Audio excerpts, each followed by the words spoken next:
دیکھیں، اگر آپ ٹویٹر کی بات کر رہے ہیں یا ایکس کی بات کر رہے ہیں نا، تو فائز عیسیٰ کو ہم پرسنلی ہم نے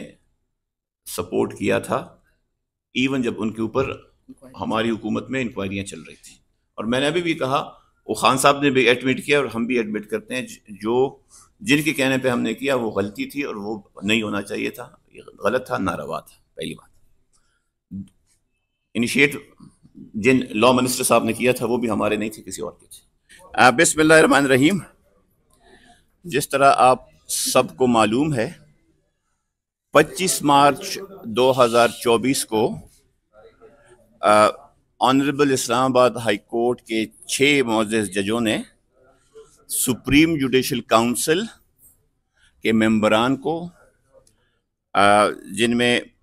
آنریبل چیف جسٹس قاضی فائز عیسیٰ، آنریبل جسٹس منصور علی شاہ، آنریبل جسٹس منیب اختر، آنریبل جسٹس عامر فاروق جو کہ اسلام آباد ہائی کورٹ کے چیف جسٹس ہیں، آنریبل جسٹس محمد ابراہیم خان جو کہ پشاور ہائی کورٹ کے چیف جسٹس ہیں، ان کو ایک ڈیٹیلڈ خط لکھا. اور اس خط کے ساتھ ساتھ انہوں نے 2 خطوط اور اٹیچ کیے، جس میں انہوں نے ان 2 خطوط میں انہوں نے اپنے اسلام آباد ہائی کورٹ کے چیف جسٹس صاحب کو ایڈریس کیا تھا، کچھ ایشوز جو ان کو آ رہے تھے انڈیپینڈنس آف جوڈیشری کے حوالے سے، انٹیلیجنس کے آپریٹیوز کے انٹرفیرنس کے حوالے سے، اور کچھ ایڈمنسٹریٹو جو ان کے انٹرنل تھے، فکسنگ آف بینچز کے، وہ جو ایک ایڈمنسٹریشن کمیٹی ہے یا جو رجسٹرار تھا، یا جو اس طرح کے ایشوز تھے، اسپیشلی وہ جو ایک پارلیمنٹ نے 2023 میں ایک ایکٹ پاس کیا تھا، اس کے تناظر میں. سب سے پہلے آگے جانے سے پہلے صرف میں ایک چیز جو ہے اس کو وہ کرتا ہوں کہ ان 6 ججز نے سپریم جوڈیشل کاؤنسل سے یہ مطالبہ کیا ہے کہ we therefore request that a judicial convention be called to consider the matter of interference of intelligence operatives with judicial function and or intimidation of judges in a matter that undermines independence of the judiciary.